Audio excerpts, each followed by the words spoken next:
Hello everyone. पूरे salt analysis को इस वीडियो के थ्रू निपटाने वाले हैं। जो जो सेगमेंट इंपॉर्टेंट है हर कैटायन को यहाँ पर निपटाते हुए चलेंगे। सबसे पहले मैं आपको सिलेबस के बारे में बता देता हूँ। इस सिलेबस जो भी प्रिस्क्राइब्ड हुआ है उसी का बस एक स्क्रीनशॉट है।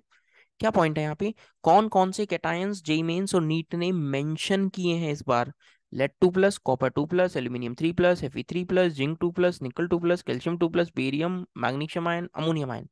अनायन में देखना, कार्बोनेट, सल्फाइड, सल्फेट, नाइट्राइट नहीं नाइट्रेट है, NO3-, NO2-, ये इस तरह से है, NO2-, nitrite ion, chloride, bromide, iodide, इन इनसॉल्युबल सॉल्ट एक्सक्लूडेड। अब ये लोग इतने खतरनाक है मेंस नीट वाले कि सिलेबस मेंशन करते समय भी नाइट्राइट और नाइट्रेट आयन ठीक से नहीं लिख पाए। पर चलो कोई नहीं, अपनों को क्या। स्टार्ट करते हैं। उससे पहले बस एक इन्फॉर्मेशन आपको बता देता हूँ। सारे कैटायंस को याद रखने के लिए एक वालिया का जुगाड़ यहाँ पर मैंने वीडियो शेयर कर रखी है। वीडियो की लिंक वीडियो के डिस्क्रिप्शन में, इस वीडियो के डिस्क्रिप्शन में नीचे मिल जाएगी। क्लिक कर लेना, 20 मिनट का वीडियो है, जरूर देख लेना। कैटायंस तो आधे तो वैसे ही याद हो जाएंगे। यहाँ पर स्टार्टिंग से स्टार्ट करते हुए चल रहा हूँ। वो कैटायंस यहाँ पर मैं डिस्कस करने वाला हूँ जो अब जेई मेंस और नीट का पार्ट है। सारी बातें सुनना, हो सके तो साथ साथ लिखते हुए चलना, समझते हुए चलना। सारे कैटायंस अनायन के टेस्ट को हम याद रखते हुए चलने वाले हैं। इतना बात पता लग गया क्या। देखो, पहला है लेड 2+। लेड 2+ के लिए सबसे इंपॉर्टेंट पॉइंट ये है कि लेड 2+ के अंदर जब भी पोटाशियम आयोडाइड ऐड करते हैं ना, तो PbI2 का येलो पीपीटी बनता है, येलो पीपीटी। ठीक है। अब वो येलो पीपीटी एक्सेस ऑफ के आई के अंदर, वो येलो पीपीटी एक्सेस ऑफ के आई के अंदर सॉल्युबल हो जाता है PbI4 2- से सॉल्युबल। एक इन जनरल पॉइंट बता दूं आपको, पहला काम का पॉइंट, जब जब कॉम्प्लेक्स आयन बनेगा, जब जब कॉम्प्लेक्स आयन बनेगा तो वो सॉल्युबल होने वाला है। ठीक है। सेकंड रिएक्शन इसके लिए क्या है, लेड 2+ के अंदर जैसे के आई डाला था, तब की बार KCN डाल दो, तो ठीक इसी तरह PbCN2 होल ट्वाइस बनेगा। CN whole twice white colour का पीपीटी होगा। और एक्सेस KCN डालने पर ध्यान रखना, एक्सेस KCN डालने पर ये इनसॉल्युबल है। आपने कंफर्मेशन टेस्ट लगा लिया। सर दोबारा बताओ, दोबारा सुनो। थर्ड टेस्ट बल्कि, PB 2+ के अंदर बेसिक मीडियम ऐड कर रहा हूँ। बेसिक मीडियम कौन, NaOH। अब की बार NaOH ऐड करूंगा तो लेड हाइड्रोक्साइड का कैसा पीपीटी मिलेगा दोस्त, आपको वाइट पीपीटी मिलेगा। और ध्यान रखना, वो वाइट पीपीटी अब की बार एक्सेस ऑफ बेस के अंदर, एक्सेस ऑफ बेस के अंदर सॉल्युबल हो जाएगा। PbOH होल 4 2-, ये सॉल्युबल हो गया। इसमें एक इंपॉर्टेंट पॉइंट भी यहाँ पर आ रहा होता है कि जब आप इसके अंदर H2O2 डालेंगे तो PbO2 का ब्राउन पीपीटी आपको मिलेगा। और वहीं जब आप इसके अंदर H2O2-, ये भी एक ऑक्सीडाइजिंग एजेंट की तरह बिहेव करेगा, ये भी एक ऑक्सीडाइजिंग एजेंट की तरह बिहेव करेगा और PbO2 बनाता है ब्राउन। आप देख पा रहे हैं, लेड +2 से ऑक्सीडाइज होकर +4 में चला गया है। क्या क्या बातें हुई, साथ साथ सीखते हुए भी चलनी है। ये सारी बातें दोस्त आपको याद रखते हुए भी चलनी है। क्या बोला, PbI2 yellow PPT, excess of KI में सॉल्युबल, बेस, बेस में भी सॉल्युबल, किसमें सॉल्युबल नहीं है। सर एक ही पॉइंट में सॉल्युबल नहीं है, किसमें, KCN में। और मैं आपको फोर्थ रिएक्शन यहाँ पर लिखने वाला हूँ, लेड 2+। जब अमोनियम हाइड्रोक्साइड डालते हैं ना, वीक बेस, तो लेड हाइड्रोक्साइड बनाता है PbOH होल 2। एक्सेस में आपको क्या लग रहा है, सॉल्युबल होगा या इनसॉल्युबल। सर जी वीक जैसा फील आ रहा है, तो इनसॉल्युबल कर दीजिए, इनसॉल्युबल। ये पॉइंट पता लगा क्या, क्या पहला पॉइंट काम का पॉइंट पता लगा क्या दोस्त। थोड़ा सा और आगे चलेंगे, थोड़ा सा और आगे चलेंगे, और लैब टेस्ट देखो। हम एक एक लैब टेस्ट यहाँ पर सीखते हुए चलेंगे हर कैटायन अनायन के regarding. H2S gas aqueous medium of H2S gas pass करेंगे, PBS का ब्लैक पीपीटी मिलेगा, ब्लैक।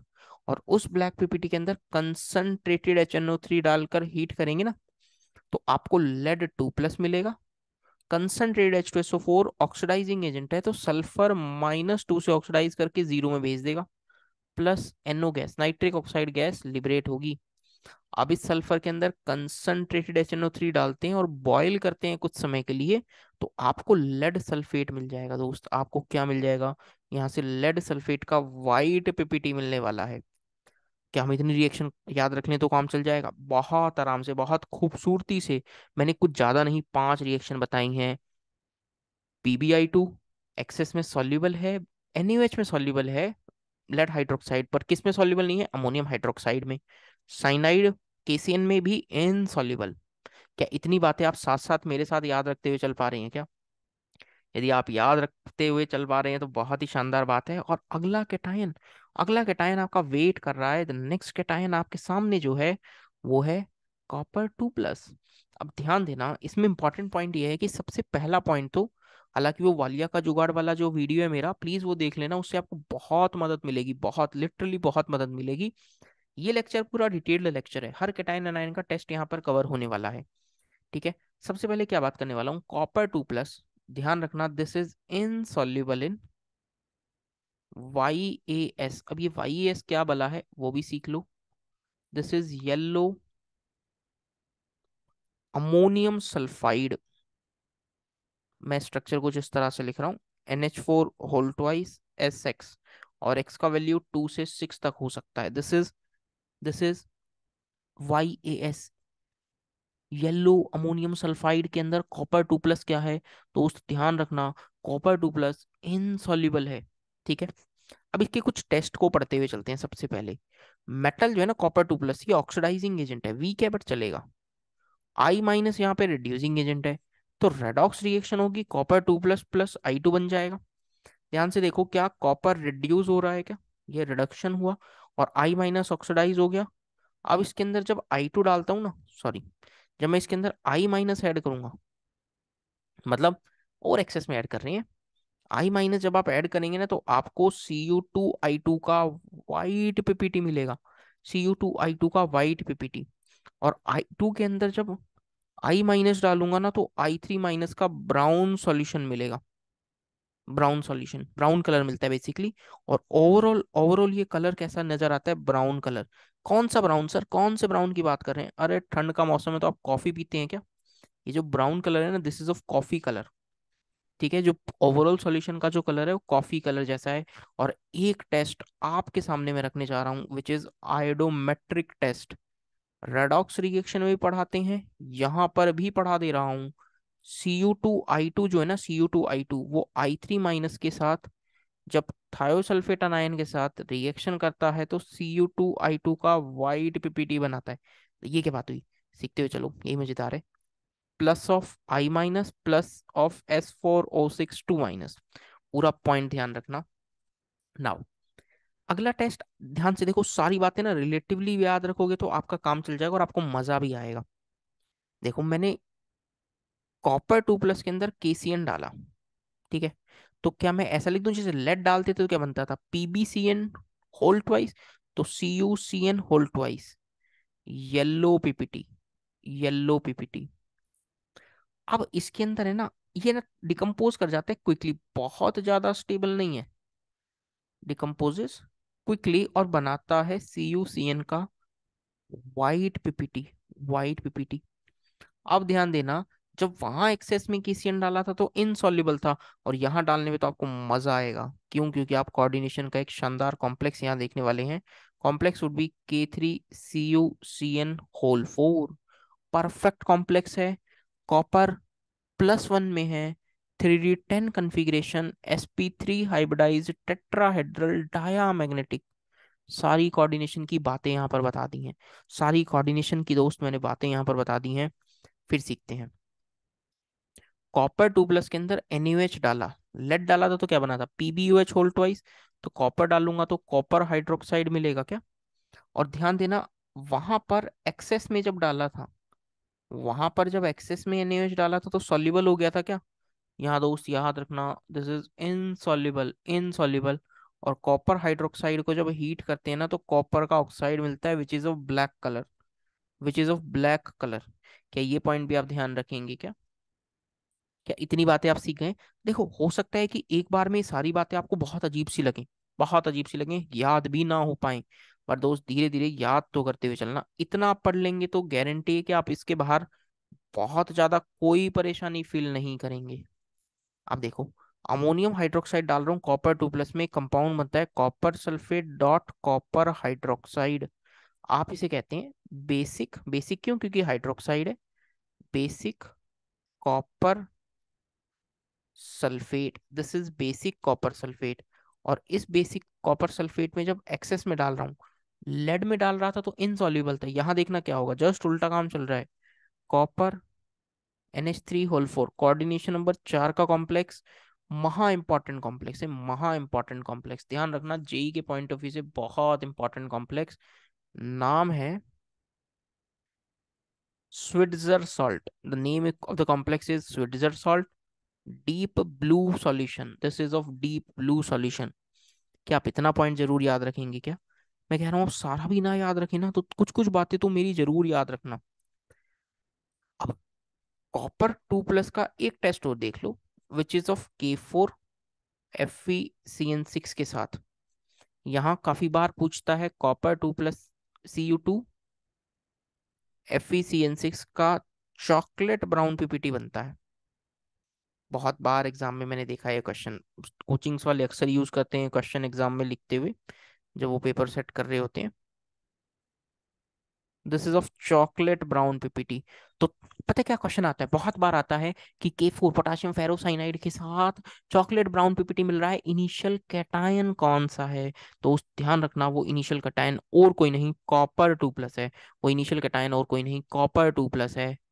आइए, आइए इसी छड़ी में, इसी सीरीज को थोड़ा सा आगे बढ़ाते हुए आपके सामने थर्ड ग्रुप के कैटायन में एक इंपॉर्टेंट कैटायन मैं आपके सामने रख रहा हूँ, एल्यूमिनियम 3+। मेरा ऐसा मानना है कि एल्यूमिनियम 3+ से आपको क्वेश्चन जरूर देखने को मिलेगा। एम्फोटेरिक मेटल है, अमोनियम 3+ में NaOH, अमोनियम ये NaOH जब डालेंगे एल्यूमिनियम 3+ में तो लेड 2+ जैसा कारनामा होगा, देखना कैसे। तो यहाँ पे एल्यूमिनियम हाइड्रोक्साइड लिख दूं, वाइट पीपीटी, मैं एरो डाउन करूंगा तो पीपीटी है। अब आप इसके अंदर एक्सेस ऑफ NaOH डालते हैं ना, तो सॉल्युबल था क्या? ये भी सॉल्युबल है, ये कंपाउंड बनाता है NaAlOH होल 4। ठीक है, this compound is soluble, sodium aluminate. इसी को कई बार किताबों में लोग ऐसा भी लिख देते हैं NaAlO2+ of water, this is sodium Meta aluminate, this is sodium Meta aluminate. इतना पॉइंट आप जरूर ध्यान रखेंगे। इतना पॉइंट आपको पता लग गया क्या? नाउ इसमें थोड़ा सा आगे चलें, थोड़ा सा आगे चलें। सेम मैं सेकंड टेस्ट पूछ रहा हूँ, एल्यूमिनियम 3+ NH4OH के साथ वहां क्या हो रहा था?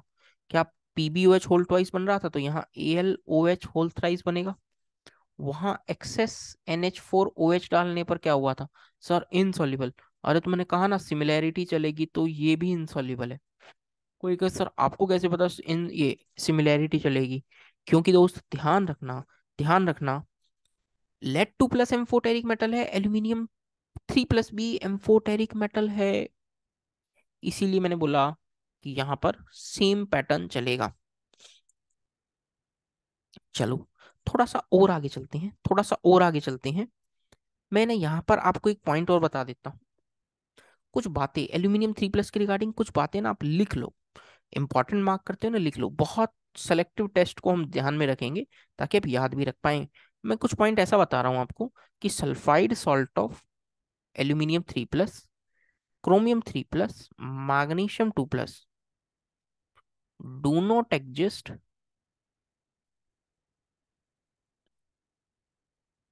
in their aqueous solution because they are readily, यानी जल्दी से हाइड्रोलाइज्ड हो जाते हैं, क्योंकि ये जल्दी से हाइड्रोलाइज्ड हो जाते हैं। ये पॉइंट आप जरूर ध्यान रखना, आपको काम आएगा। और एक गजब की बात बता दूं क्या, एक जुगाड़ बता दूं क्या? आपको पता है अपने पास बहुत जुगाड़ है और खासकर वो इनऑर्गेनिक में। एल्यूमिनियम 3+ के जितने भी सॉल्ट आपको देखने को मिलेंगे ना, उनका कलर आपको वाइट देखने को मिलेगा दोस्त। एल्यूमिनियम 3+ के जितने भी आपको सॉल्ट्स देखने को मिलेंगे ना, उनका कलर यूजुअली वाइट आपको देखने को मिलेगा। ठीक है, अब इसमें ना एक नाम मैं बोल देता हूँ, अक्सर देखा है कि कई बार भी ये लोग क्वेश्चन पूछ लेते हैं, चारकोल कैविटी टेस्ट में भी इसका थोड़ा बहुत जिक्र हो जाता है। Al2O3 की रिएक्शन कोबाल्ट नाइट्रेट के साथ करवाते हैं ना, तो कंपाउंड बनता है Al2O3 डॉट कोबाल्ट का oxide, this is basically Thenard blue, this is basically Thenard blue. Means वगैरह कई बार इस टाइप का क्वेश्चन पूछ सकता है, इसलिए ध्यान रखेंगे। आइए, थ्री प्लस की सीरीज में हम लोगों ने अभी पढ़ा एल्यूमिनियम 3+। अब पढ़ने जा रहे हैं Fe3+। समझना, कॉपर की तरह थोड़ा सा मैं लिखना चाहूंगा। आई माइनस की रिएक्शन, मेटल है ऑक्सीडाइजिंग एजेंट, ये रिड्यूसिंग एजेंट। वहां क्या बना था, Cu2A2। रिड्यूस करो, मतलब कॉपर +2 से +1 में गया था पहले, यहाँ पर भी करवाओ। Fe3+ से किस में जाएगा, Fe2+ में। आई माइनस किस में जाएगा, I2 में। अरे सर ये तो सेम सेम चल रहा है। हाँ हाँ, तो आई माइनस के साथ जब रिएक्शन होगी ना, तो ये बनाएगा FeI2 विच इज सॉल्युबल। कोई कहेगा सर Fe3 या FeI3 क्यों नहीं बनाया, तो ध्यान रखना FeI3 does not exist. FeI3 exist ही नहीं करता, तो कैसे करवाऊं सर। कुछ और बातें बताऊं ना, कुछ और बातें सीखो, कुछ और बातें सीखो। Fe3+ की KCN के साथ रिएक्शन, मेरे साथ लेक्चर सुनते हुए चलोगे ना तो याद भी हो जाएगा, याद भी हो जाएगा। लेड 2+ जब डाला था, लेड 2+ के अंदर KCN डाला तो PbCN2। ठीक है, एल्यूमिनियम के डाला तो AlCN होल थ्राइस। क्या कॉपर के अंदर डाला तो CuCN2। चलो Fe3+ के लिए देखो, यहाँ तो इवन यूज भी नहीं किया हमने। हाँ चलो, यहाँ तो यूज भी नहीं किया, हटाओ। Fe3+ के अंदर जब KCN ऐड करूंगा ना, तो +3 है तो FeCN होल थ्राइस बनेगा, रेडिश ब्राउन, रेडिश ब्राउन। उसके बाद जब इसके अंदर एक्सेस में डालेंगे, एक्सेस में जब KCN डालूंगा ना, तो ये सॉल्युबल हो जाएगा, कॉम्प्लेक्स बनाएगा K3FeCN6, येलोइश सॉल्यूशन आएगा। अब क्या हमें इतने सारे कलर याद रखने हैं, अब वैसे तो याद रखने ही पड़ेंगे, बट नहीं याद रख पा रहे तो भी काम चल जाएगा। आप इतना तो जरूर ध्यान रखना क्या हो रहा है, क्या हो रहा है। कभी आपको कॉम्प्लेक्स क्या बन रहा है ये नहीं आइडिया लगे तो ध्यान रखना है Fe3+ है तो +3 वाला ही मैंने कंपाउंड बनाया है, +3 वाला ही कोऑर्डिनेशन कंपाउंड यहाँ पर मैंने ये फॉर्म किया है। चलो Fe3+ में इतना भी ध्यान रख लोगे ना तो आपकी जिंदगी बढ़िया रहेगी। अब इसी में ना, इसी में एक टेस्ट और बता देता हूँ कि Fe3+ के अंदर Na2CO3 ऐड करते हैं ना, तो फेरिक हाइड्रोक्साइड मिलता है, reddish brown, reddish brown PPT। ये भी पॉइंट ध्यान रखना, इंपॉर्टेंट है। अब अगला जो मैं एक पॉइंट बताने वाला हूं ना, वो और ज्यादा इंपॉर्टेंट है। क्या है, Fe2+ थायोसाइनेट आयन के साथ HCN- के साथ कोई रिएक्शन नहीं करता। Fe3+ HCN- के साथ रिएक्शन करता है और कॉम्प्लेक्स बनाता है FeHCN होल थ्राइस। ये खूनी लाल रंग है। कई बार किताबों में इस कॉम्प्लेक्स को ऐसे भी लिखा रहता है FeH2O होल 5 HCN एंड 2+। वो ये बेसिकली आयरन +3 में ये आपको देखने को मिलेगा। नाउ यह है खूनी लाल रंग, ब्लड रेड कलर, खूनी लाल रंग। खूनी लाल रंग जब भी बने तो समझ लेना Fe3+ रहा होगा। अब इसमें ना एक दो बातें और क्या इंपॉर्टेंट है, इस कॉम्प्लेक्स के अंदर, इस कंपाउंड के अंदर F- एक्सेस में डाल देंगे ना, तो आपको मिलेगा Fe F6 3- plus of HCN-। और ध्यान देना ये कलरलेस है, ध्यान देना ये कलरलेस है। Fe F6 6, मैं एक बार थोड़ा सुंदर लिख देता हूँ, हो सकता है बाद में जब आप ये नोट्स पढ़ो तो कुछ ऐसा लगे अरे क्या लिख दिया, इसलिए थोड़ा सा सुंदर लिख देता हूँ Fe F6 3-। इतनी रिएक्शन आप ध्यान रख लोगे, आप पाएंगे अच्छा रहेगा। लेकिन लेकिन मैं यहाँ पर 2-3 रिएक्शंस और ऐड करना चाहूंगा, क्योंकि Fe3+ थोड़ा सा इंपॉर्टेंट है, थोड़ा सा कंपेरेटिव भी पढ़ रहे हैं इसलिए भी अच्छा है। Fe2+ की DMG के साथ NH4OH बेसिक मीडियम में रिएक्शन होती है ना, तो रेड कलर का सॉल्यूशन बनता है FeDMG होल ट्वाइस। सर क्यों बता रहे हो, Fe2+ तो है नहीं। हाँ मैं Fe3+ के लिए बता रहा हूँ, क्योंकि Fe3+ DMG के साथ बेसिक मीडियम में कोई रिएक्शन नहीं दिखाता, इसलिए कंपेरेटिव स्टडी है, इसलिए यहाँ पर बताना पड़ रहा है। ये कंपेरेटिव स्टडी है इसलिए यहाँ पर बताना पड़ रहा है, ध्यान रखेंगे क्या।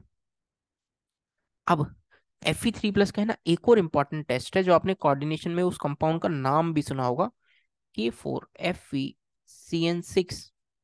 यहाँ से जो कॉम्प्लेक्स बनता है Fe4FeCN6 whole thrice, this is Prussian blue complex, Prussian blue complex है, जरूर ध्यान रखना। कई बार उसे ये टर्न ब्लू, ब्लू कॉम्प्लेक्स भी कह देते हैं। इसलिए दोनों बातों को आप ध्यान जरूर रखते हुए चलेंगे, आप दोनों बातों को जरूर ध्यान रखते हुए चलेंगे। नाउ कुछ शानदार आने वाला है क्या, देखते जाइए देखते जाइए। जिंक, अरे जिंक तुम आए हो क्या, हमें लगा कोई खतरनाक इंसान आ रहा है। चलो कोई नहीं, जिंक आ गया तो जिंक से मुलाकात कर लेते हैं। अपनों को दिक्कत क्या है, जो मिलेगा उससे मुलाकात करेंगे। चलो देखते हैं। ध्यान रखना, जिंक सल्फाइड जो है ना, जिंक सल्फाइड, पहला पॉइंट तो ये सॉल्युबल है, soluble in dilute HCl, but insoluble in acetic acid. मैंने आपको थोड़ी देर पहले एक जुगाड़ बताया था। किसके सारे किसके सारे कंपाउंड सॉल्ट आपको व्हाइट देखने को मिलेंगे। सर एल्यूमिनियम 3+, जिंक 2+ भी गोट लो, जिंक 2+ भी गोट लो, जिंक 2+ के जो सॉल्ट होंगे ना दोस्त, वो व्हाइट देखने को मिलेंगे। आप कहेंगे यार ये सब मस्त है, यही सब चीज बताया करो। चलो कोई नहीं, ऐसी और चीजें आएंगी भी, देखना, देखते जाओ लेक्चर। जिंक 2+ के अंदर NaOH डालते हैं ना, NaOH बेसिक मीडियम, तो आपको जिंक हाइड्रोक्साइड मिलेगा। जिंक हाइड्रोक्साइड का कैसा पीपीटी, वाइट पीपीटी। ठीक है। अब उसके अंदर जब ये एक्सेस में डाल दें, लेड जो काम कर रहा था वही ये काम करेगा, एक्सेस में NaOH डाल देंगे ना तो सॉल्युबल हो जाएगा। क्या बनाएगा, NH4 होल ट्वाइस, ये ZnOH होल 4 ट्वाइस। ठीक है, सॉल्युबल है, सॉल्युबल है। चलो अब यहाँ पर थोड़ा सा इंपॉर्टेंट पॉइंट और सीखते हैं।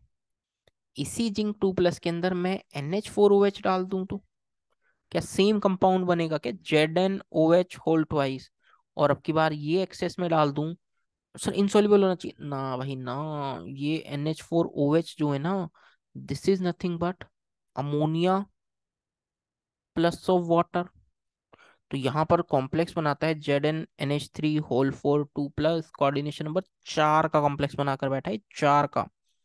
बहुत ज्यादा इंपॉर्टेंट नहीं रहता, बट ठीक है, थोड़ी बहुत बातें तो आपको पता होनी चाहिए। अब यहाँ पर ये ध्यान रख लो, हालांकि सॉलिड में बताया जाता था, सॉलिड भी सिलेबस से हटा दिया। जिंक ऑक्साइड को हीटिंग करते हैं ना, जिंक ऑक्साइड को होट कर देते हैं तो कलर चेंज होता है वाइट से येलो। सॉलिड में बताया जाता था बट हट गया है। बट चलो ठीक है, थोड़ा बहुत तो याद रखेंगे, डी ब्लॉक में तो है ही, डी ब्लॉक में तो है ही। नाउ अब एक और पॉइंट देखना, जिंक 2+ की रिएक्शन में करवाने जा रहा हूँ K4FeCN6 के साथ। यहाँ जो कॉम्प्लेक्स बनता है ये बनता है ZN2FeCN6, व्हाइट कलर। जिंक के सारे सॉल्ट आपको व्हाइट देखने को मिलेंगे। जब इसमें एक्सेस में सेम कॉम्प्लेक्स ये डाल देंगे ना, सेम K4FeCN6, तो यहाँ पे कंपाउंड बनता है K2ZN3। मैं ब्रैकेट हटाता हूँ,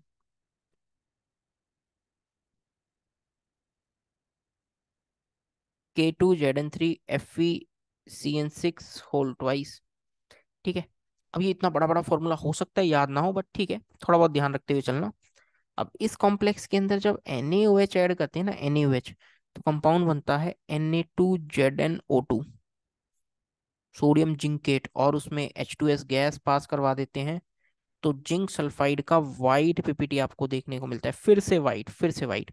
अब आपके मन में एक बात आ रही होगी कि यार ये बार बार आप K4FeCN6 बार बार ये कॉम्प्लेक्स क्यों यूज कर रहे हैं। तो यहाँ पर पॉइंट ध्यान रखना, ये जो पर्टिकुलर कॉम्प्लेक्स है ना, किन किन की टेस्टिंग में यूज किया जाता है, ये किन किन कैटाइंस की टेस्टिंग में यूज किया जाता है मैं बता देता हूँ। Fe3+ में किया जाता है, कोबाल्ट 2+, कॉपर 2+, ये यूज कर ही रहे हैं जिंक 2+।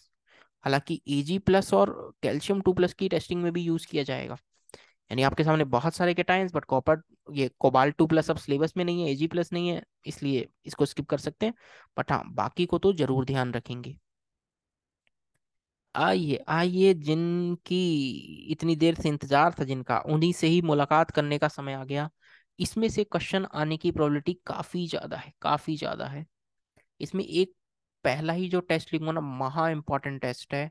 यदि आप जेई मेंस और एडवांस की तैयारी कर रहे हैं, नीट की तैयारी कर रहे हैं, तो ये रिएक्शन जरूर देख कर जाना भाई। निकल 2+ की DMG के साथ, डाई मिथाइल ग्लाइऑक्सिनेट आयन के साथ, NH4 बेसिक मीडियम में कॉम्प्लेक्स बनता है निकल, DMG होल ट्वाइस। और ध्यान रखना, रोजी रेड पीपीटी, जैसे खूनी लाल रंग बताया था, इसी तरह रोजी रेड पीपीटी। ठीक है।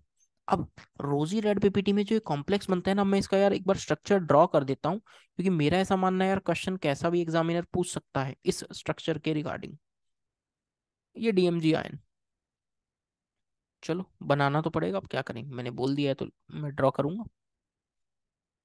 ये लोन पेयर डोनेट करता है, ये अपना लोन पेयर डोनेट करता है।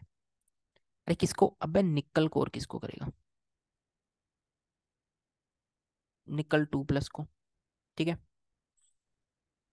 ये भी डोनेट करता है नाइट्रोजन डबल बॉन्ड एन, ये मिथाइल। हम्म,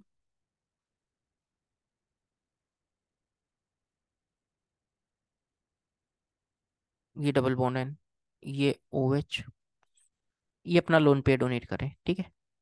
और इसके साथ ये O- है ही।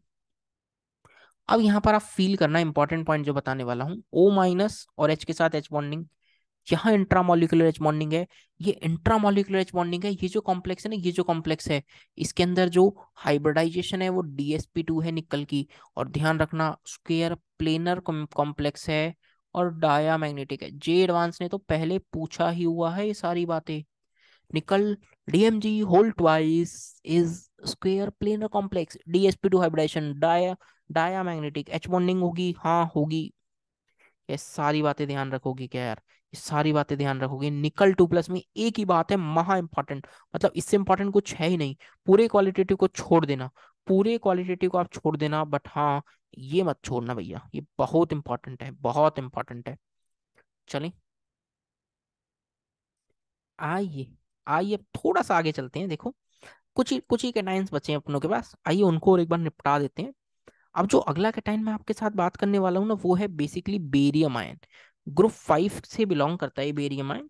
तो एक बार देख लेते हैं, क्योंकि एट द एंड तो सारे याद ही रखने हैं, बट फिर भी थोड़ा बहुत चीजें देखते हुए चलेंगे तो चीजें याद रखने में भी आसानी होती है फिर।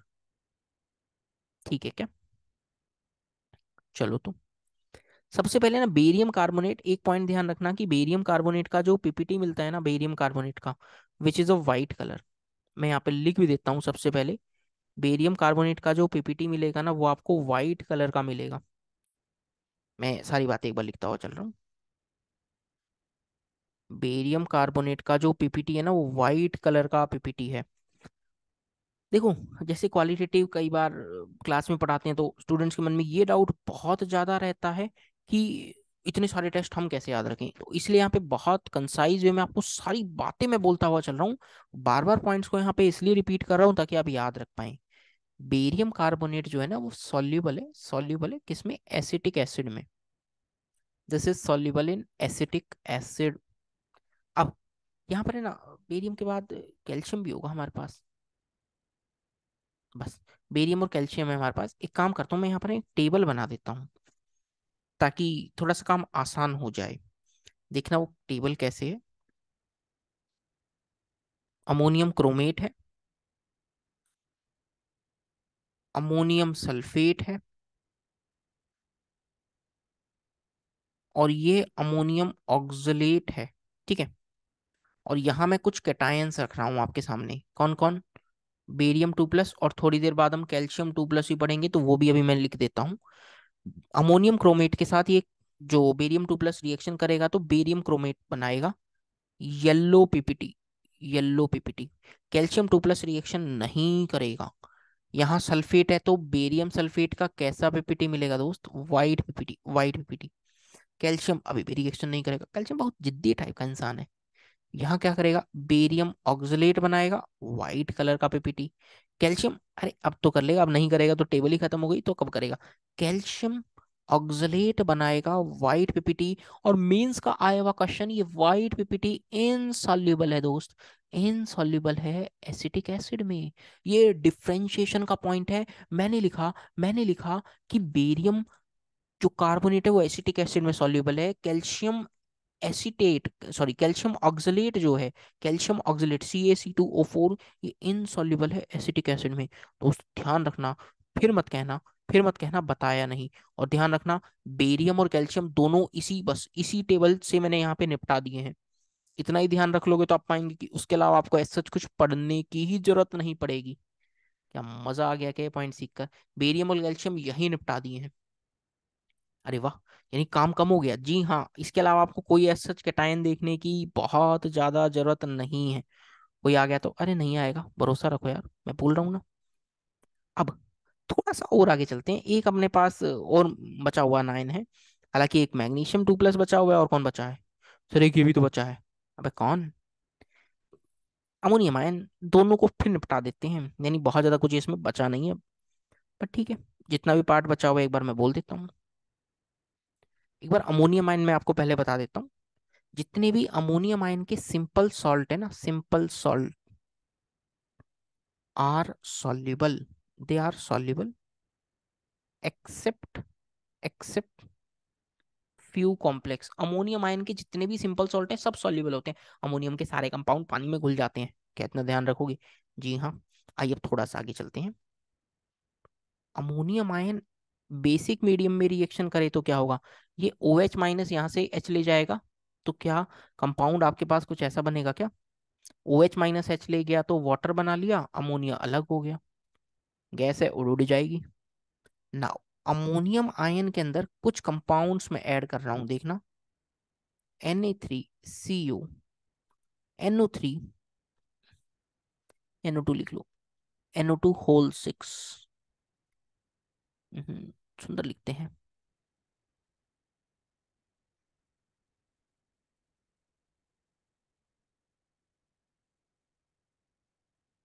NO2 whole 6। यहाँ जो कॉम्प्लेक्स बनता है, कॉम्प्लेक्स थोड़ा सा खतरनाक है, फॉर्मूला ना याद रखें तो भी काम चलेगा। कलर जरूर ध्यान रख लेना, येलो पीपीटी, येलो पीपीटी। इसी अमोनियम आयन के अंदर जब आप H2PtCl6 डाल देते हैं, H2PtCl6 डाल देते हैं, तो बस दो हाइड्रोजन है ना, उसकी जगह अमोनियम लिख दो, कंपाउंड बाकी सेम रहेगा, Cl6। फिर से कैसा पीपीटी है दोस्त? फिर से येलो पीपीटी है, फिर से येलो पीपीटी है। क्या दो बातें याद रखेंगे तो आपका काम चल जाएगा? जी हाँ, आप ये दो बातें भी ध्यान रख लेंगे ना तो आपका काम चल जाएगा। और एक ऑर्गेनिक की रिएक्शन कह लो, इनऑर्गेनिक की कह लो, जहां अच्छा लगे वो कह लो। और ये कैसा बेंजीन है? ये तो कुछ खतरनाक बेंजीन लग रहा है भाई। चलो, बेसिकली कर क्या रहा हूं मैं आपके सामने para nitro benzene diazonium chloride बनाने की कोशिश कर रहा हूँ, N2+Cl-। और आप इसके अंदर जब अमोनियम आयन डालते हैं ना बेसिक मीडियम में, बेसिकली अमोनियम हाइड्रोक्साइड डालते हैं तो एक कंपाउंड मिलता है। कंपाउंड चाहे तो ध्यान रख सकते हैं, अदरवाइज कोई नहीं पूछेगा, बट हाँ कलर ध्यान रखना, रेड कलर का कंपाउंड मिल जाता है आपको। बस इतना पॉइंट ध्यान रखेंगे, आप पाएंगे कि आपका काम हो गया है। आपके सामने कोई टेस्ट आएगा तो आप बहुत ज्यादा दिक्कत महसूस नहीं करेंगे, आप वो काम सही कर लेंगे। इतना बात पता लग गया क्या?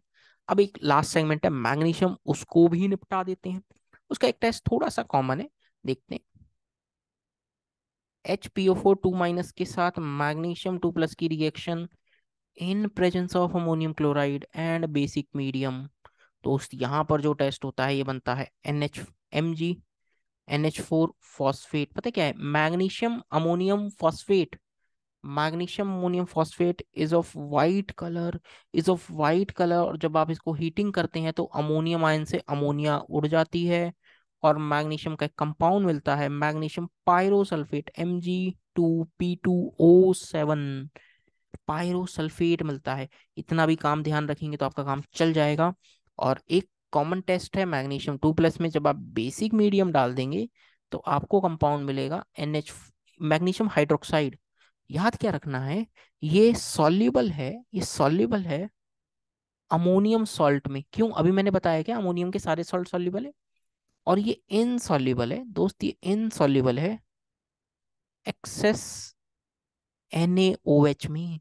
ये NaOH में इनसॉल्युबल है, एक्सेस NaOH में भी इनसॉल्युबल है।